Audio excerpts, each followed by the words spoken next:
大家好，我是小高姐，今天我们来做红烧牛仔骨。这里大概是1公斤牛仔骨，用机器切的肉呢都会有骨头渣子，温水里泡半个小时。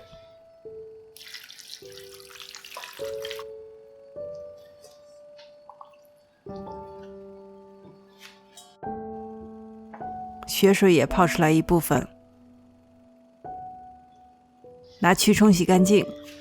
先来焯水，冷水下锅，烧开后从气泡翻滚的地方把牛仔骨捞出来，这样子不会沾到浮沫，不需要再次冲洗。准备香料：八角、桂皮、丁香和香叶，多一些的花椒和辣椒。高压锅，锅里倒油，油不热呢放入糖，大火把锅和油烧热，看到糖开始变色，转最小火。慢慢的，糖浆变为深琥珀色的时候呢，放入葱和生姜，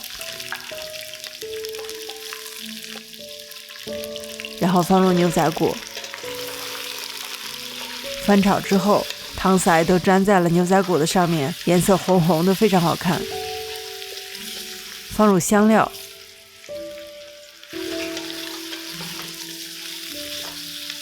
最后放入西红柿膏，加深它的颜色，同时增加它的香味儿。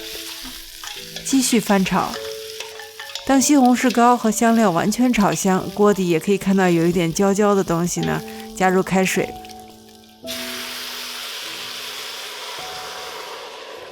不要加多了，大概没过牛仔骨一半的高度。用筷子调整一下位置，尽量使多一些的牛仔骨呢没入汤中。加入2大勺生抽，1小勺老抽，搅匀之后尝一尝味道，再补盐。盖上盖子，上气之后转小火压15分钟，不要压得太软烂了，不然骨头会脱落下来，装盘的时候就不好看了。蒸汽散去之后呢，打开盖子，把香料捞出来，不需要捞得特别干净，然后大火收汁。这个时候呢，肉已经熟了，你要轻柔的搅拌。如果刚才炖肉的时候呢，水加的多了，这个时候呢，收汁的时间就要长一点。随着水分蒸发，汤汁慢慢变得浓稠，这个时候就可以出锅装盘了。一个非常基本的红烧做法，你可以用它来烧其他的肉类。撒上芝麻和葱花，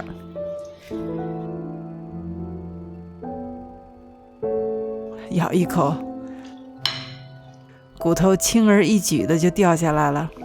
盘子里也看不到多少香料，但是啊，你心里知道这个牛仔骨够麻、够辣、够香，还有一点点焦糖的回甜。